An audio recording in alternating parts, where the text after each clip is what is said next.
a bum yelled at me. He called me Patterson, and then told me that I was gonna die, Oh, and then said he'd see me in court. And then, as I was walking, I was on the phone with my wife, so I kept walking, obviously, because I'm not gonna engage a bum in anything. And I would have wanted to know what that was about. I almost like, huh? I would have been like, let's make this interesting, sir. Put the phone down, grab the knife, ask him a question. Yeah, and then he just started yelling as I got by him. So he wasn't like yelling at me; he was just kind of yelling. So I wonder what Patterson did. I don't know, but apparently they got a case to settle.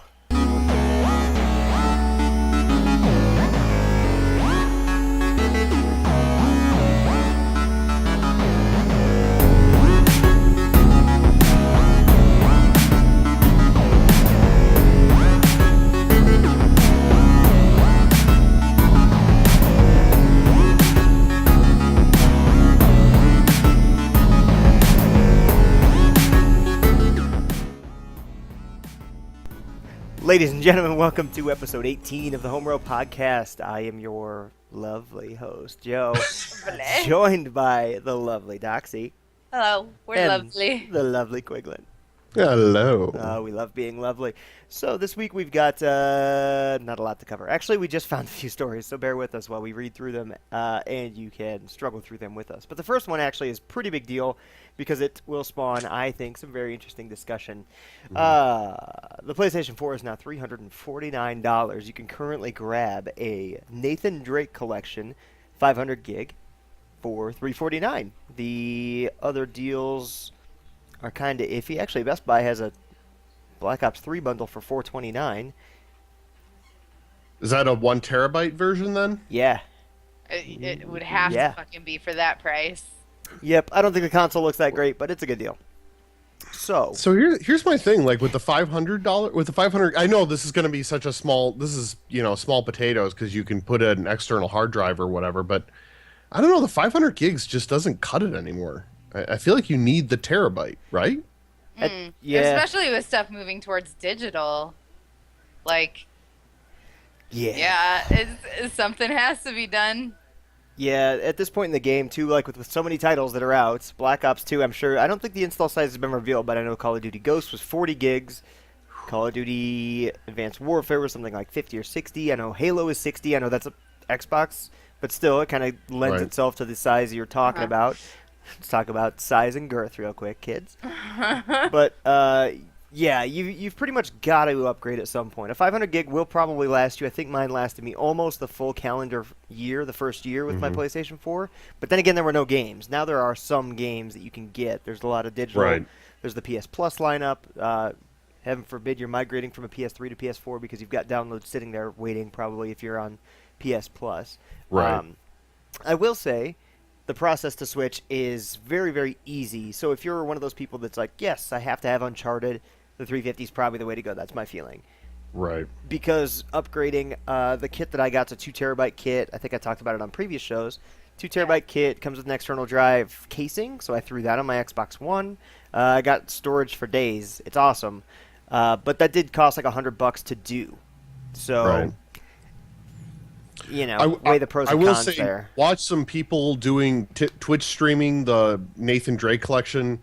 Good lord, that looks amazing on a Yeah. PS. I'm very excited. I have the collection downloaded. I just haven't played it because, as we'll get to, I've been playing so much Guitar Hero, and it's been awesome.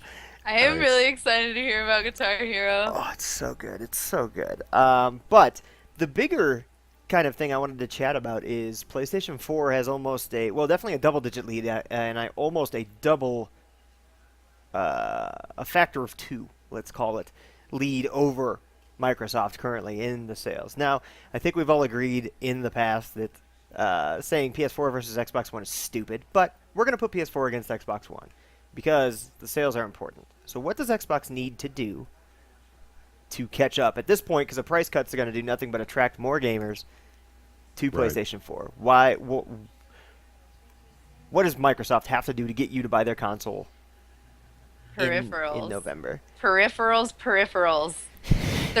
Throw in some peripherals. As much as like I don't want to say get more exclusives because that shit pisses me off so much.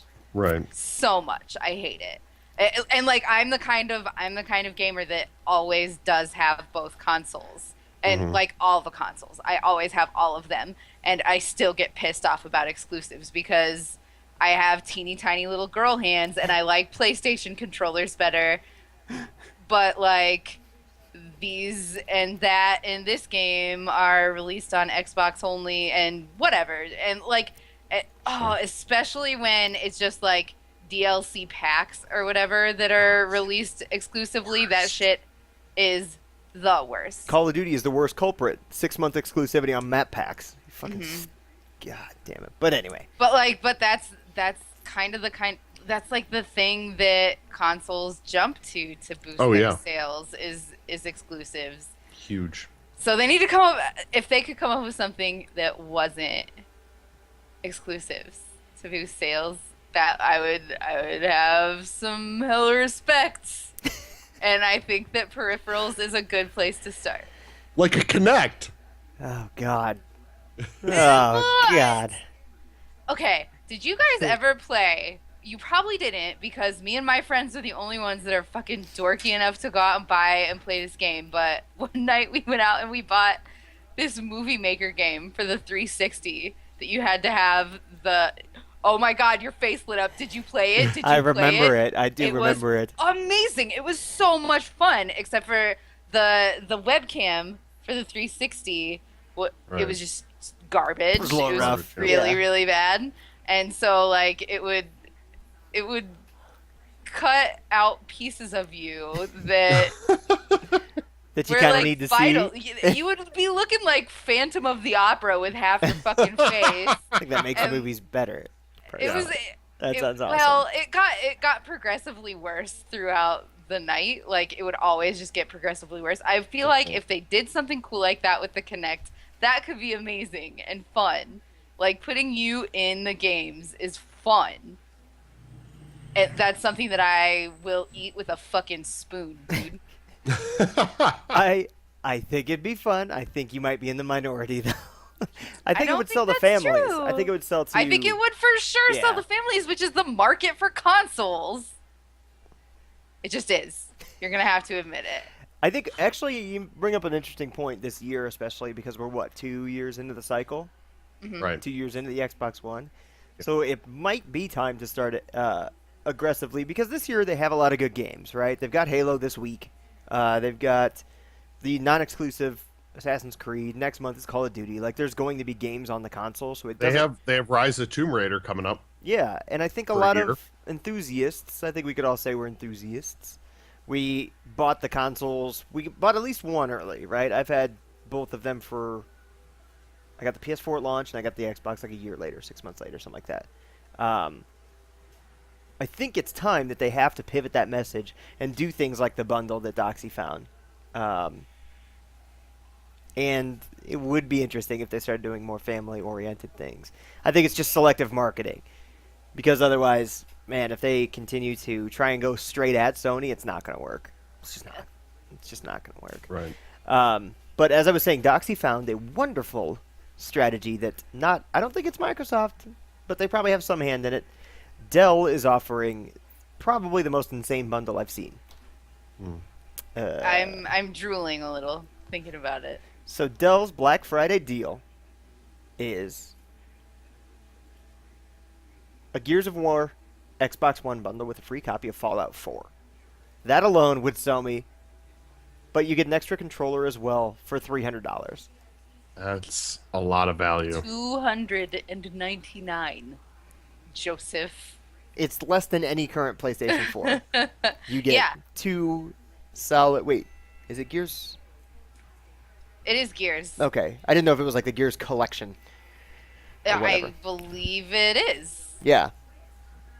And it's the new controller, which is a slight, it's just nice because it has the 3.5mm jack. But you get Fallout 4. Not even, for free. I don't know what to say.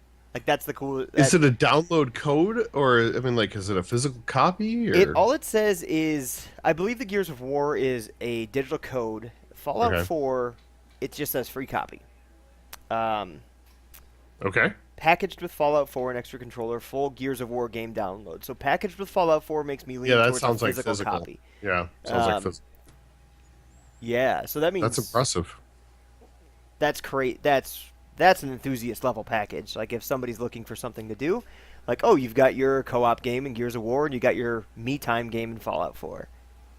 Now I don't think they'll be doing this for long. Like this is a Black Friday deal. A Black Friday deal. Yeah. This is for sure. Yeah, this is instantly gone. But I wouldn't be surprised to see something come out at 350, 400, similar packaging, because I think the people that do miss out on this deal, God, I just keep staring at it like I don't need an extra Xbox One, but like I mean, it's like I need an extra Xbox One. That's exactly what's going through my head too. I'm like, I gotta get this. I gotta get in on this. Like, I would rather die than miss this deal right now. I'm on my third Xbox One, so it's all good. But not like. Oh man! But they keep breaking, Brian, and I feel really bad because that's awful. So I think I'm with you, Doxy. I think that they don't need to focus on exclusives. I think peripherals is a good angle. I think they need to talk about. I think it's time for them to pivot their message a little bit, or at least branch. Maybe take some of those advertising dollars and start looking into. Hey, we also have Fable Legends as a good access title for your 12-year-old. Xbox 360 is still like the largest. Minecraft is always on the top charts in the Xbox 360. Yep. What is keeping people from going to Xbox One and using that as a Minecraft? Sorry, my head got gigantic. As a Minecraft machine, as a Netflix, Hulu, and everything else, and a Homerow podcast app. We don't have that yet, but that'll happen someday. It'll be that logo, Brian. It'll just be your gigantic head, just in frame. So I don't know, Brian. What do you think Xbox needs to do? I did that earlier too. Xbox. Why? All of a sudden, I'm back in junior high. Here's my question for you guys. I mean, do you feel like Microsoft really needs to chase after the PlayStation 4, considering how fast the Xbox One is selling in this console cycle versus how fast the Xbox 360, which was the largest selling for them up to that date, at the pace it's going, I don't know if they necessarily need to chase after PlayStation. Oh, absolutely they do. Really? Absolutely. I mean, they're selling more now than they sold of their Xbox 360, so I mean, they're already doing better than this console generation than last. The point. Okay, that's fine, but like it's a corporation and PlayStation is their direct competition, so obviously they want better numbers. Yeah, but I mean, well, okay. Taking the fact that they are a corporation, then they just want to sell as many as possible. It's not. I don't think it necessarily means that they have to compete with Sony. They just want as many profit dollars as possible. Yeah, I think it goes back to what I kind of said earlier: is they don't have to go directly at Sony. They don't have to try and go after Sony as they are their main competitor, but they need to try and grasp these other small communities that are not currently either deciding, or what they really need to do is start paying, and I think they are starting to do it. Once they announce you can do PC streaming to the Xbox One, you're going to get a lot of PC players to at least pay attention to where they can say, oh, my PC's upstairs in the office, but if I have this downstairs and use it as just an entertainment box, and then I can launch this Xbox app, and there are all my Steam games, then you've got a value proposition for a gigantic and very loyal customer base that will spend a lot of money. I mean, PC gamers spend a lot of money once or twice, on a lot of hardware, and then they'll maybe buy a couple games here and there. And if they know they have friends that are playing on Xbox instead, or maybe they've been curious about what Halo's been up to for the last 10 years because the last one they got was Combat Evolved. What? Why? There's a good question. Dell isn't going after that. Like, I mean, maybe. Oh, Brian, 30 down and 5 up my ass. You back? I'm back. Ha! Well, welcome back. I don't know what happened. It just. I thought it was odd. You were listening so intently. Yeah, I'm like talking about how Dell should put together like a bundle, like a Windows 10 PC bundle with an Xbox One and go that route. And I was like, wow, they're really listening to me. This is really cool. Oh. And we were noticing how you were just like this. Yeah, that's exactly how you looked. I am mad. I might leave all that in. I don't know yet. You know what Dell should do? You know what Dell should do? I think Brian They has a should- really good Dude. idea. I want to hear yours first. Oh, I'm sorry. I thought you were framing Brian up to repeat Oh. his idea since we lost him. No, okay, no. I have one too. They should also come out with another deal for PlayStation and just make all the dollars. I don't know if they'd actually make any dollars if they They came would out make with deals all so over the many place. dollars. They'd make a couple. Their margins. They I should can't make imagine. a Doxy only deal that only you get Doxy that way. There you go. With Yeah. a Titan Yes, rig. please. There we go. Ah, I'll talk to Mike. Old Mike Dell. do it. I think that's do actually it. the guy's name, the founder's name.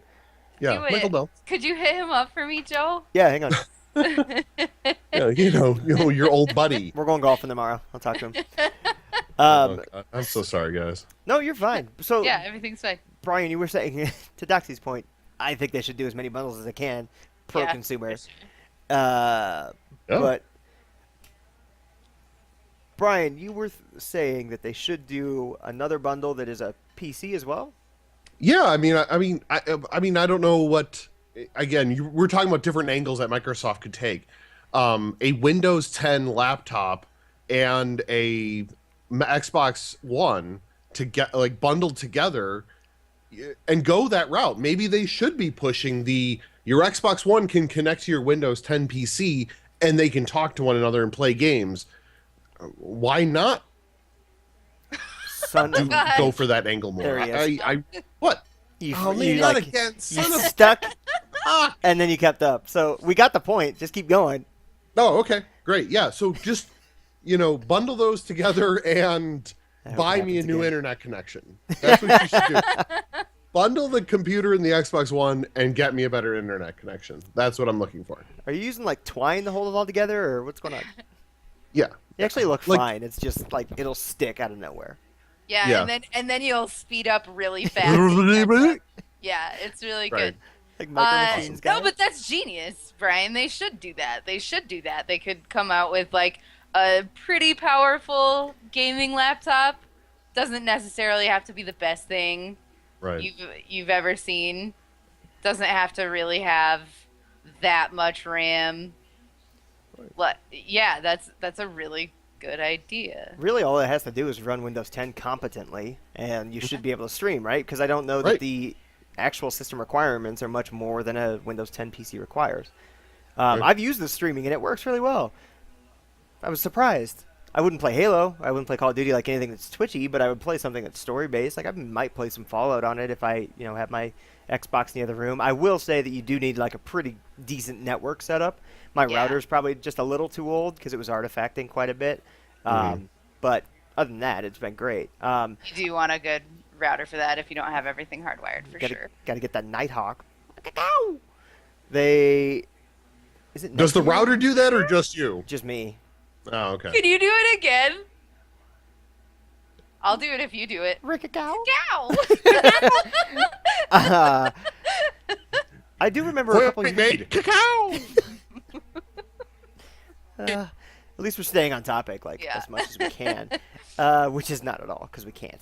I'm okay with it though. It's late when we do these late shows. Things happen. Oh, I remember that. My former employer used to do these bundles. I used to work at Best Buy, and we had these bundles where not even a bundle. It was just if you bought a Windows 7 or 8 machine, you then got $100 off an Xbox or a PlayStation 3. Nice. Way back when. There was another one where you bought a TV and you could get one of those, but that was at the explosion of Roku and all this.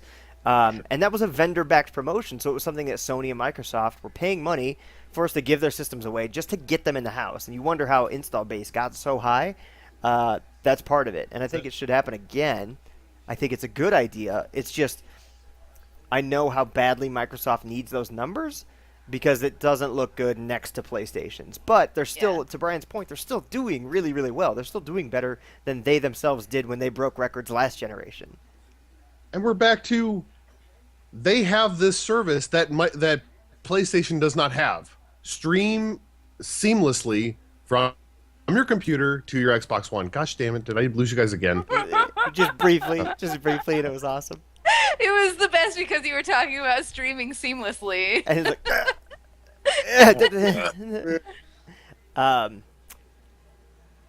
I would say we've covered this pretty well. I think the gist of it is Microsoft needs to continue doing what they're doing, but maybe get some of that low-hanging fruit that Sony's letting go right now, because Sony is addressing still kind of that hardcore gamer / indie darling angle, right? They're shooting, and they're still aiming for 2016. They're doing still very little for 2015 people.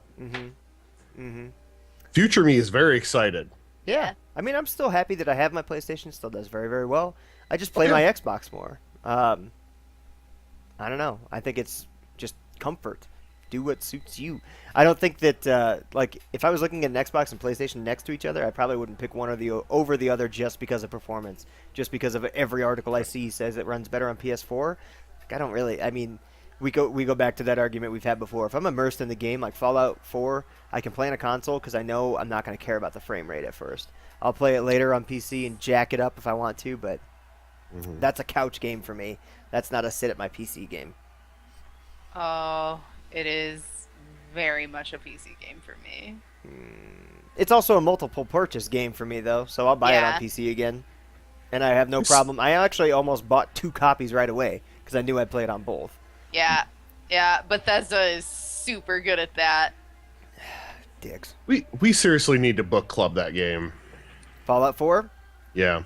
We might have to, especially like the first part. We can at least start to see. Yeah, we'll figure something out. I don't even know what that look was. It was just kind of, The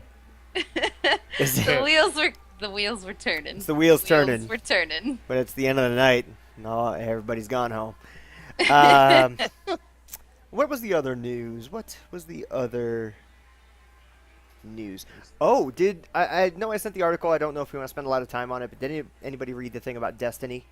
No. So what really happened with Destiny? I don't know if we talked about it, if I posed my conspiracy theories about this game, and I know some of our audience probably doesn't care, probably is mainly PC, but this game is now immensely fascinating to me because of what happened behind the scenes.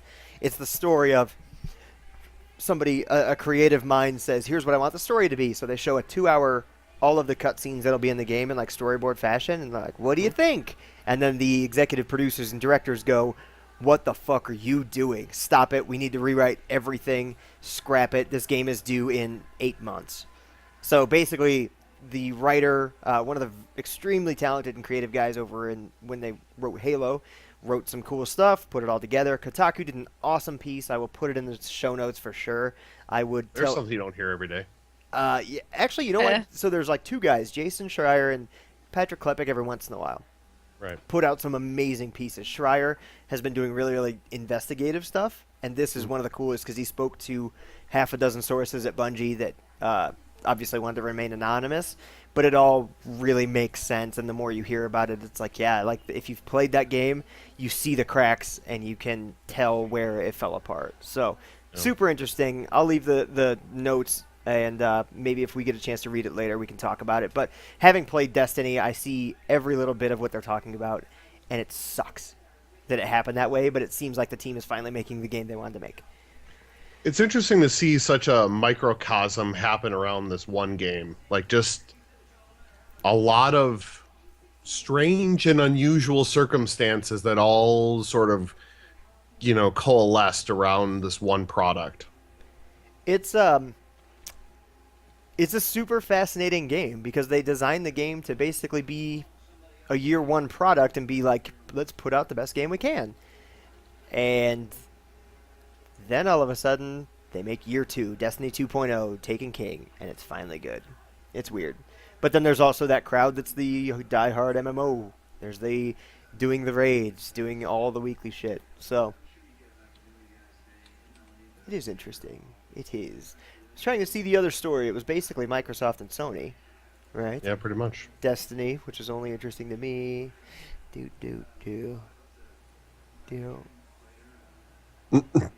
This is the interesting part of the show, folks. Yeah, this is where those live shows are so valuable because people just throw news out to us. Right. Let's just take a moment and talk about Fallout 4 because I feel like it's so close.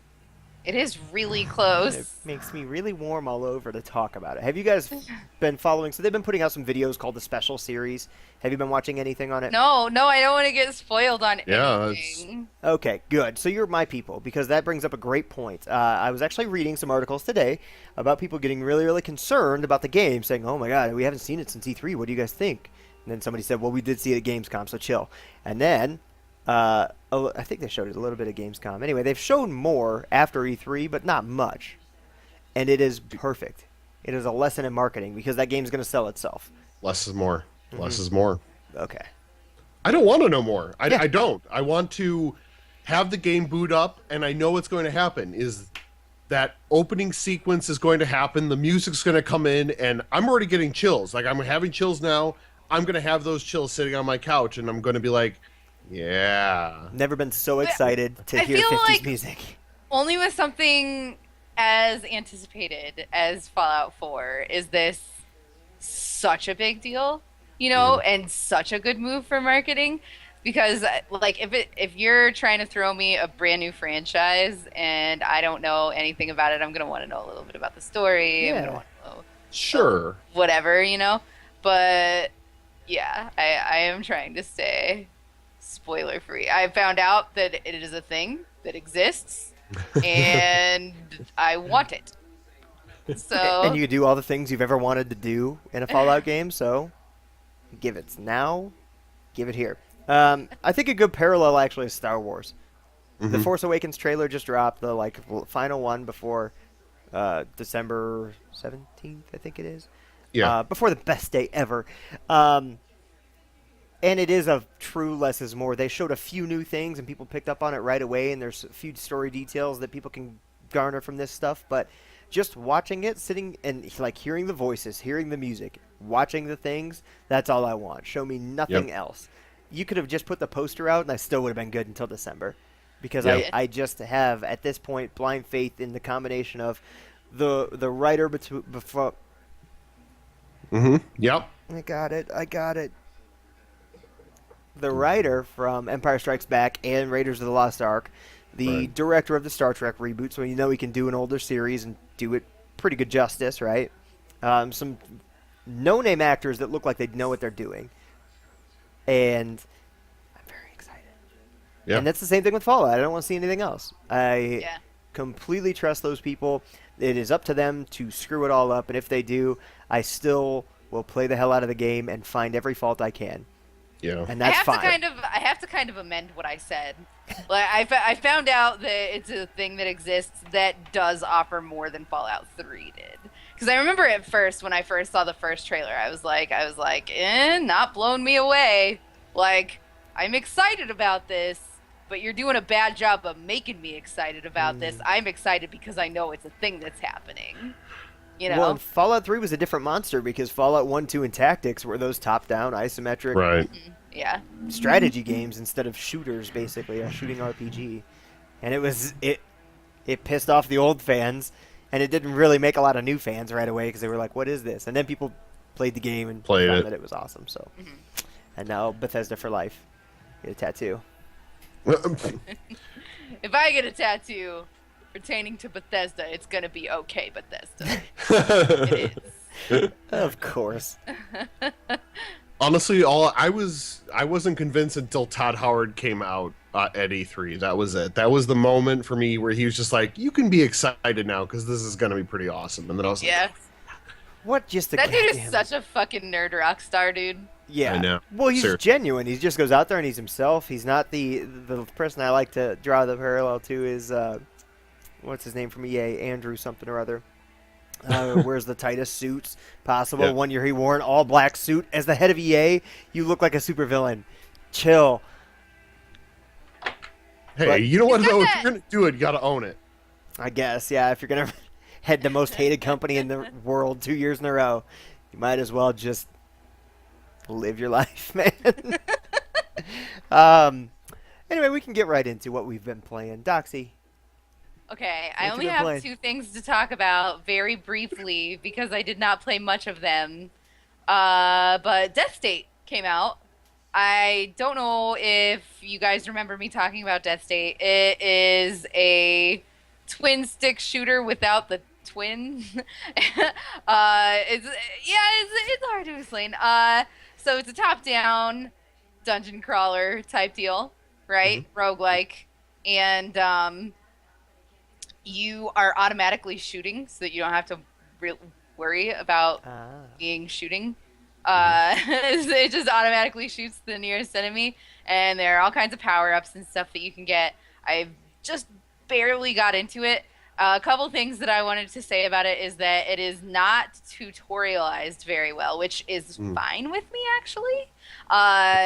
It's reminiscent of, like, The Binding of Isaac. Like, I had to learn about The Binding of Isaac by playing The Binding of Isaac and memorize all of those things, and now I feel like this Binding of Isaac encyclopedia, and it feels really good, and I like that. So I'm hoping that Death State has, like, plenty of stuff that's kind of easy to memorize like that. You know what I mean? But, like, the best parallel that I can draw is Binding of Isaac. Another thing that I want to talk about is it's kind of repetitive from what I did play, but I did not get very far. I got past the first boss. So not too terribly, like, not even my whole toe is wet. You know what I'm saying? Right.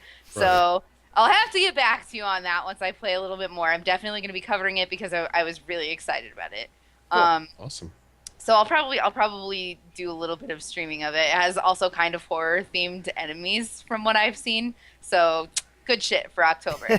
And then the other one that me and Mega Minx and Gamer Girl Gab and Sinnoh tried to record this morning actually was Devil's Bluff, and that is the brokenest thing that I have ever touched. It's supposed to be sort of like Clue.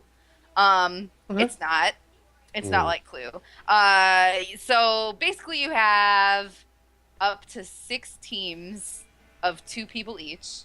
And you have this scavenger hunt that you're supposed to do, but it turns out that one of the people ends up being a killer, and nobody knows who the killer is, and the killer has to try to thwart the people before they can finish their scavenger hunt. I think we couldn't get it working. The controls were all messed up. Like the controls were so broken that they were inconsistently broken for us. Like they were like, oh, you're supposed to hit J to investigate. And I'm like, no, the only thing that I can do is hit X. And that does all the actions that I'm supposed to do. And they're like, well, J isn't working for me, but K is. And, like, it was something. It's in alpha, though. So I have hope. Okay, well, that's all right. That's really good. cool. It has a really a adorable art style that I really, really like. The music was pretty cool. I really loved all of the character designs and stuff. The map was very large. So it's something that I'm excited about. I think it's going to be a really fun multiplayer game if they accomplish all the things that they are setting out to accomplish. So the groups of 2 go out, and the killer kills their partner, obviously, because they're a killer. And then they have to sneak around and kill all the other people before they get found out? I don't know. Because that would be kind of cool. I don't know. I mean, not for the person who's with the killer, because that would suck balls. But the rest would be really cool. Well, you're all spawned in the same, like, foyer. So right. Did the killer just start but first stabbing? You gotta be like, well, no. First you gotta be like, you don't want to get... I think that you don't want to get found out as the killer, is the thing. I think that you want, like... are you guys familiar with Gmod, with, like, Trouble in Terrorist Town? Yeah. So okay, like that. I feel like you don't want to be found out because then people can gang up on you and kill you. Right. You know? But if you're just quicker than them, you could stab them all right away. I don't think but it must be one of those things, like, if someone sees you stab somebody, you lose. Like, you automatically lose. Basically. Because people are going to fucking kill you. I get it. Yeah. Okay. So that sounds cool. Well, I mean, in concept, on paper. Yeah, in concept. Yeah. I am excited. I am cautiously optimistic. Yeah, it sounds fun. It sounds like it could be. I'm excited to see how that one pans out. Is that it? Yeah, that's pretty much it. And a light week. All right. Before we go on, Docs, I just want to say how awesome your stream was, your marathon stream. So that was pretty awesome. That was epic. Golly, I felt golly. like garbage the next 2 days trying to catch up on sleep and food for that. Right. But yeah, that was a super fun stream. That was a super fun. Thank you. Yeah, it was awesome. I ended up waking up in the middle of the night, and I didn't even know Doxy was on, and I was like, oh, hey. And so while I'm like just doing my thing, I'm like watching her play, and I still don't really understand Binding of Isaac, but it was hilarious and awesome. So you were awesome. Thank that you. And you getting constantly scared by the screaming when people donate. Yeah. So that was a brilliant idea by my friend Amber. She's just like, you got to make your donation sound a scream so that anytime anybody donates to you, it's a jump scare. And it has not failed to make me jump even once. Like, it was so they great. can come rapid fire and I'll still fucking jump every single time. You're like, I got this. Yeah, I got this. Oh my Jesus. Okay, it's cool. I'm just fighting. It's all Thank good. you, buttlover6969 for the donation, and also fuck you. Yeah. And now back to your regularly programmed. Yeah, it was good. Oh, that's awesome. So Brian, tell us about that Rebel Galaxy. Oh, dude. The music, Rebel Galaxy is so in that good. game is so fucking good. The music in it. Oh my God, it's so holy good. shit, it's so good. It's like you're just like, and at first you're like, okay, yeah, I'm totally, and then you're like, once you're into the game, you can totally hear it in the background. You're just like really jamming to it, especially like in battle, and all of a sudden you're just like, all right, yeah, you're like, yeah, it's like it's jamming, and you're like, okay, and then you win the battle, and like you're starting to sail away, and then all of a sudden she's like, bow down, bow down, wow, and you're like, yeah, that's right, space It's trucking, really good. baby. Joe, I'm talking like Bastion soundtrack level good. Oh, really? It's good. Yeah. I think I may have to check this game out at the behest. Oh man, those guys are so good, and they were just like, Travis Baldry was telling. He's like, okay, so he was telling us the story on the podcast, on my other podcast, this last week, and he was like, yeah, he's like, I just like winging it sometimes, and like one day I was just like listening to some blues and some southern rock, and I was like, we should just do that. That should just be the soundtrack. Oh, And Eric's awesome. like, all right, sure, why not? So. See, like, I've never been huge on space games, but as soon as you make it a space cowboy game, I am all fucking for it. Yeah, it is. Yeah, it's like you could expect to see, the crew of the Serenity like fly by. Yeah, for Nice. sure. Like, I felt like Firefly the entire time I was watching my friend Edward Vapid play. Sorry, this is your time. Why? No, this is awesome. This is awesome. It's our time, Doxy. Okay. It's our time. Oh, okay. Yeah. All of a sudden, Joe, I thought you were gonna bust into like one of those like Friday Night Light speeches. This is our time. I'm gonna make it happen. I could do the Any Given Sunday Al Pacino speech. Nice. That would be awesome. It's a good speech. It is Anyway, a good speech. Rebel Galaxy. Anyway, Rebel Galaxy. The soundtrack is awesome. The game makes you feel awesome the entire time. It's so dynamic. Like one time I was just like, all right, I'm gonna deliver these. I'm gonna deliver this thing, and all of a sudden I'm like, and I drop out of warp in the middle of a giant battle between the militia and like some pirates, and I'm like, just gonna drop these off. I'm just gonna fly by, and I'm just getting pummeled from both sides. Okay, bye. And Don't I'm like, shoot me. That's a war run. crime. Yeah. Like, and You're as the soon as I kid leave walking this- through the fucking like town center on your way to school, and the other kids are having a snowball fight. Yeah, exactly. Head We're down. getting pelted. So yeah, no, I mean it is so great. And you don't even have to play the storyline if you don't want. You can literally just start trading or fighting or doing whatever you want. It is so good. And for $20, Oh, it's only $20. yeah, it's $20 Damn. on Steam right now. Go out and buy it. Yeah. You will not be, it's two guys making a game. They contracted everything else out. It's fabulous. His wife does the voice of the computer, It's stuff like that. It's yeah, it's That's really awesome. good. Support indies. This sounds amazing. I really want this. Always Yeah. support indies. Always. So Anything else? yeah, so I was also playing the Talos Principle on PS4, and that game has a lot of I don't know. It's uh, uh, like the environment and everything sort of kind of comes together in this really calming. Like you're just walking through this place, and you're like, okay, I'm gonna do these puzzles now. Yeah. All right. And like afterwards, you just feel calm. Like you're like, all right, Somebody it's slipped impossible. me a benzo. Yeah. And Here we are. And there's some weird stuff because like you're going up to this computer, and then the computer starts talking to you, and then the computer starts having some personality to it, and you're like, okay. And then the computer tries to subvert. There's like a voice that comes down from like it's supposed to be God, and then the computer's like, are you sure you want to follow that guy? Are you, I'm just saying, I'm just a computer, so I don't know any better, but maybe you shouldn't follow the big voice. So all of a sudden you're like slowly getting subverted by like this little tiny computer that you walk up to and start typing at. And then they do a really good job at building the mechanics. So at first it's you just walking around doing the puzzles, no problem.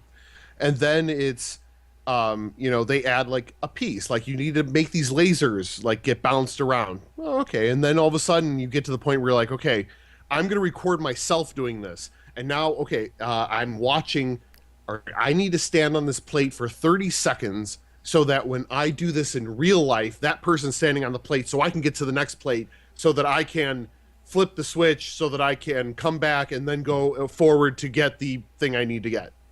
And you're like, all right. And like, especially like the first time you do it and you're like, well, what happened? Why did it? Oh, I didn't wait long enough. And it's definitely got that Portal feel where you're all of a sudden you come up with the solution and you're like, I'm the brilliantest motherfucker alive. yeah, that game makes you feel smart, but boy, does it make you feel stupid. Yeah. And at first you're like, I'm totally the only person who figured it out this way, and everybody else who played this game figured out exactly the same way. But How does it I am the control on clever- PS4? I am. He screamed at his co-host. I am. How does it control? Yeah. So the only thing, if I really have anything about it, is where Portal takes itself seriously in a joking manner and kind of does a little bit of a wink to itself. The Talos Principle is really up its own ass about it. It is like we are very intellectual. We want you to know. Yeah. We want you to know that we are intellectual. So we're going to tell you that we're intellectual as we sip our tea. Like Dev was super down to earth when I met him, though. I'm sure He was a super sweet guy. He was really nice. Yeah. How does it control on PS4 as opposed Super to? easy. Yeah. Yeah, it's super easy. I can't imagine how well. Like I can't imagine that.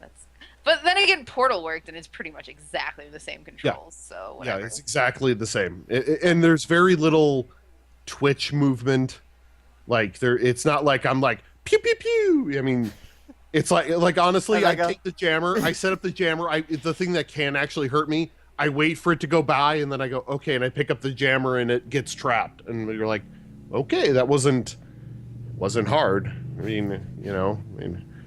Not like a lot of precise movement. It's more of timing and. Well, it's more like you got to logic. use your brain. Like you got to think about okay, I'm gonna do this, then this, then this, and once you put it all together and it does it, you're like, yeah, that's right. Awesome. Sounds awesome. Pat myself on the back. Yeah. I always heard good things about it when it came out on PC. It's really good. So, Yeah. should have to check that out. That's about it. Although I do have Assassin's Creed Syndicate and Tales of Zestria sitting on my table downstairs. Aw, shit, son. I bet you are shitting your pants. Be a long excited weekend, right now. Brian. Yes, and the best part is Vanessa going to a conference in LA. Oh shit. Peace, Denise. Yeah, See you it's like, later. "Man, I'm not going to see you guys. Goodbye. I hope the pizza's ready to be delivered. I'm just going to set it up now for when the pizzas are to be delivered, and that's it. Everybody on the show probably just heard Windows 10 let me know that there's a survey available to ask me how upgrading went. So Awesome. it was a How 10. did it go? Now it's a 2. Fucking pop up with anything. Oh, I thought that you were about to tell me like a Windows 10 horror story No, here. I actually love Windows 10. I have no problem with it. Alright. I know a lot of Nice. people have big deal, but I'm fine Joe, with it. what about you, man? What are you playing? I'm Yeah, playing what are Windows 10. Uh, Playing the Windows 10 game. Lots of free cell. I'm playing the Microsoft Solitaire collection. I went for the pay to win version. Oh Um, golly. no, so I don't know if we talked about Wasteland 2. We mentioned it. So I finished it. Well, Wow. it is such a dense and very deep game. What- So if you Why don't you refresh the memories of the people who are watching that might have forgotten and not Okay. about me because I remember. Of Oh, course, right. of course, for the viewer, You're dear asking- viewer. I could do it, but you probably should. So Wasteland 2 is essentially Fallout 3 as a Fallout 1 and 2 successor. It's actually the sequel to Wasteland, which is a game from 1988, 9, late 80s. And it's an old school styled RPG, isometric view, create your characters, do whatever the hell you want with them. And I think I mentioned it's very similar to like a D&D, but in a post-apocalyptic wasteland. Water is precious. You can, jack up your strength and have low intelligence and see what happens in conversation. It is a super systems heavy game, a very dense game, but man, is it... I don't even know if I can call it fun because it's like an exercise, and it is fun. Like the end result is very satisfying, but I don't know if I would call it like the same level of fun. I will talk about like my second game, but it's awesome. It's so good. Does it feel like work, Joe? No, it doesn't. It just feels like when you get into combat, for instance, you have to be very tactical because it's like an XCOM, where one wrong move can get your entire team killed because you wasted 4 AP, reloading when you still had 4 shots, and you could have probably made it. Like, you just have to make these decisions that will result in the game stopping and saying you died. Did you save recently? You didn't. Sucks to suck. See you back in town. Yeah. And I like it. Like it's one of those ones that I know, Doxy, you love a challenge, and it can be extremely challenging at times. Especially tactical challenges like that. So. And it does the thing where you can go and you can plan your moves. So it'll take you'll get into a battle and you think a fight won't take long, right? But it's like it's very similar to XCOM in the way that you're like, okay, well this barrier gives me, 50 cover plus 10 to my base chance to hit. So it's like, I'm going to put my sharpshooter behind that cover, put these guys behind this barrel, which gives me a little bit of cover as well, and then old Melee McGee over here is just going to bum rush him and start swinging and see what happens. And every time it starts to play out, it's just, you never have two of the same battle, ever. And it's awesome. And it primes me really well for Fallout because it's the right type of environment. The music is atmospheric and it's not overpowering, but you can hear it in the background. The sound effects are good. The director's cut, which is what I reviewed, has more voiceover, has a few more perks. They just took more time. They polished it up. I played it on PS4 too, and I was really surprised that it controlled as well as it did for the type of game it is. There are other strategy games that have done better with controls, but it does very well. Very, very well. So I give it a yay. If you like strategy or systems-based games, or you grew up in the 80s and like those games. I also played another one called Grand Ages Medieval, which was not as good. It was very rough. It was from Calypso, published by Calypso, but a smaller team, so it's the larger entity that does Tropico. And if you kind of think of it as a Tropico set in the medieval ages, that is focused... They try to take the focus off military and place it on trade. Problem is, all of the focus goes into trade, and trading is fucking boring. There never really feels like there's anything else to do. You have a military, you can take over towns with your military, but it's a pain in the ass, and it takes so long to do that it was just very tedious. That sucks. Yeah, I mean, I was The excited premise of for it sounds so fun. Yeah, because I was kind of thinking, it's a little bit more like Crusader Kings. I'm excited to do some economy stuff and some real trade and real politics. And can I send a spy to go take this person out? It's like, no, you send your trader. They pick stuff up. They bring stuff back. They take stuff there. They bring stuff back. They take stuff there. So the whole game really centers around going to towns, increasing your relationship, mainly through trade. You can give them gold. You first set up like a transit agreement, then a trade agreement, then a peace agreement, and then all of a sudden, if you like wait long enough and give them enough stuff, they'll say, okay, I guess we'll just be yours. You can have our town, and then you slowly take over the world. That was exactly what happened. It's okay. So frustrating. It just seems like there's better games. There's games that do it better. So Yeah. if you're interested in Grand Ages Medieval, I would probably say try Crusader Kings or shit, Age of Empires. Game's awesome. The big dog.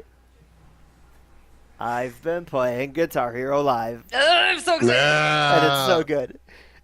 It is really, really good. I think I was super proud of this, so I'm gonna say it. The last line of my lead, the first paragraph in the review, was something along the lines of like, Guitar Hero feels like having your best friend back in town from way back.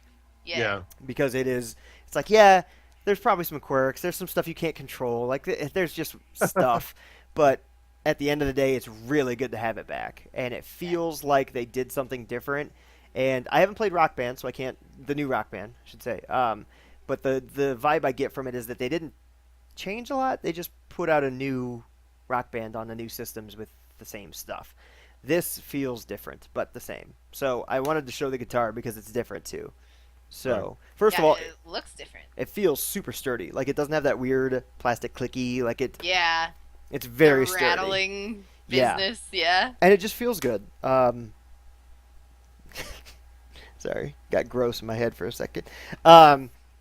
The biggest changes are right up here. So there's not the colored keys anymore. See, woo! There's actually 3 keys up top, 3 keys on the bottom, and you can actually there are certain chords that you have to hit, like holding them together.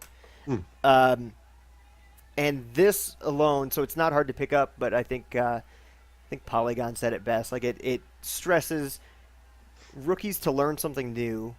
It also makes the people that have played Guitar Hero relearn their fingers, and just like if you tried to play Guitar Hero to get ready for Guitar Hero Live, you'll still have to relearn what to do when.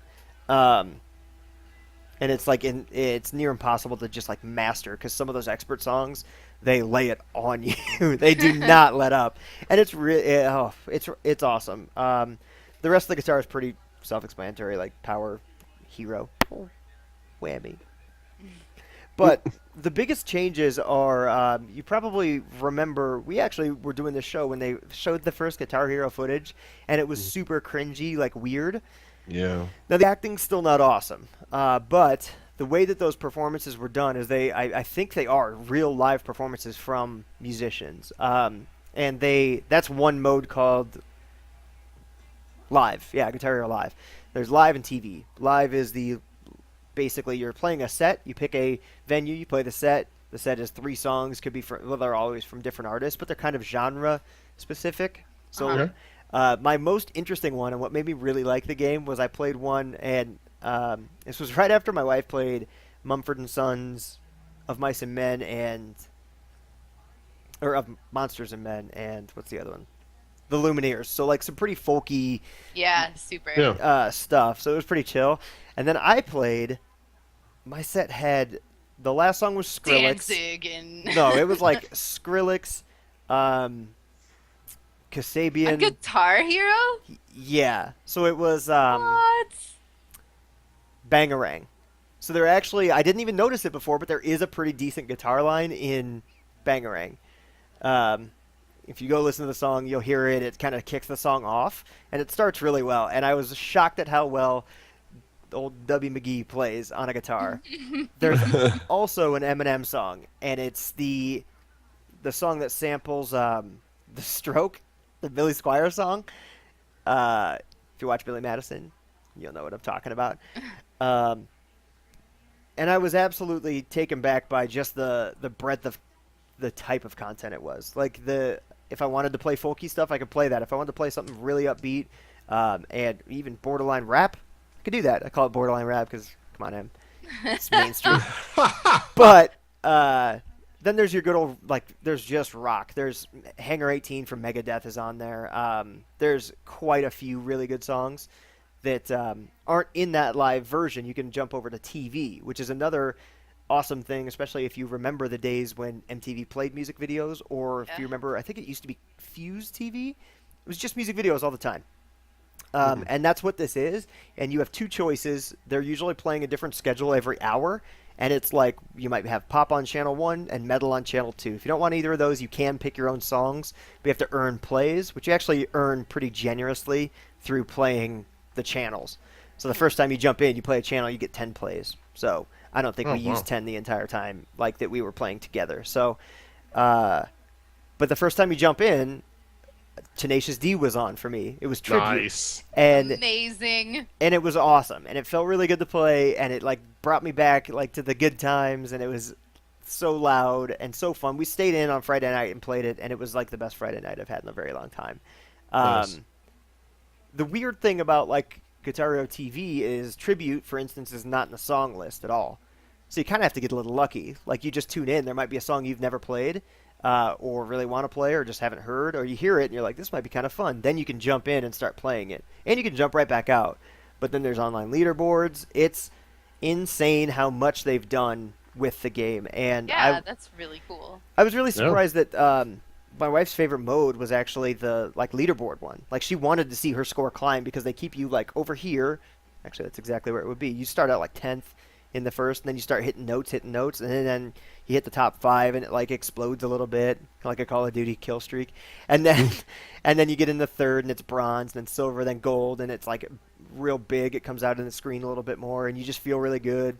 The music video is still playing, and you're kind of jamming. It feels really good for people that have played Guitar Hero, and I can tell you, like, if you haven't played Guitar Hero, it's awesome. Play Guitar Hero, everybody. It's so fun. So fun. I am really, really excited that they have done new and innovating things with this genre because I remember thinking about this kind of not very long ago where I was like, oh man, the Guitar Hero era is just over. And like it stopped abruptly too. Thinking like we're never gonna see any good Guitar Hero titles again. So I'm really excited that they're like throwing in something fresh. That's awesome. I'm super stoked to hear that. And realistically, even if they only do these ones, Rock Band and Guitar Hero, like my vote is for Guitar Hero for sure. But it's nice that there is one on this generation of consoles.